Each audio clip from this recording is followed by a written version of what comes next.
Da, nu știu dacă e alimentat cu energie solară sau e pe baterii, dar Cristi Doronbach întotdeauna pe baterii nu e sigur că s-ar fi văzut și ar fi dat rateuri. Cristi. Nu m-aș fi descărcat, într-adevăr, oricum am grijă să spun încarc în fiecare noapte. Vorbim astăzi despre contul de Twitter al agenției de știri Associated Press, pentru că acesta a fost part ieri. A fost anunțat acolo un mesaj cum că au fost atacuri la Casa Albă, iar Obama a fost rănit. În urma acestui mesaj a fost panică pe bursa din Statele Unite, după aceea Twitter a suspendat acest cont.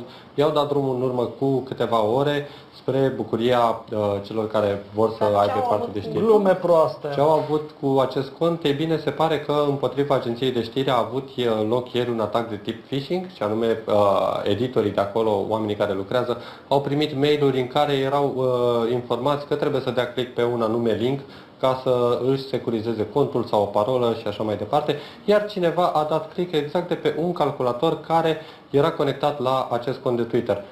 În secunda imediat următoare, hackerii au aflat parola de Twitter a acestui cont și au reușit să pună mâna pe acest cont de Twitter.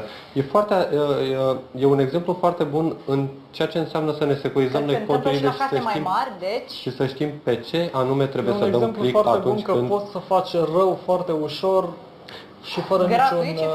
Și decât să faci rău, poți să faci și bine, pentru că am găsit adineauri pe Google, atât pe Google Play pentru sistemele Android, cât și pe iOS în App Store, o aplicație care se numește Repară Tot. Este o aplicație foarte drăguță care, ca să spun așa, îți repară lucrurile prin casă. Și cum faci acest lucru? Ai anumite câmpuri în această aplicație în care tu poți să vorbești cu anumiți tehnicieni, să le comunici problemele pe care le ai acasă, dar și să citești sfaturi despre lucruri de reparat în casă. Adică dacă ți se strică frigiderul, poți să folosești aplicația? Această aplicație și anunț un tehnician de pe site-ul care a creat-o. Ne întrebăm, Cristi, Cosmin, ce ați fi voi în stare să reparați singure acasă? Dacă s-ar strica, spre exemplu, dar de ce să intrăm în detalii atât de personale? Un bec? Un bec știu să schimbe vide? Știi de cât polițiști e nevoie să schimbe un bec? Nu. E bine. Ce mai trebuie să reparăm prin casă? Ai dreptate. Cei care au construit această aplicație au spus, i-au scris în descriere că putem repara lucruri fără să știe nevasta și să ne bucurăm și să o anunțăm că le-am reparat noi singuri. Ia săraca, nemai având nicio speranță că va rezolva cineva lampa din baie, să spunem. Într-adevăr. Până una alta vorbim și de bani și vorbim de lucruri foarte bune care s-au întâmplat pentru Apple până la finalul lunii trecute. Au o creștere de 6% în ceea ce privește suma de bani cash pe care o dețin aceștia, undeva la 148 de miliarde de dolari.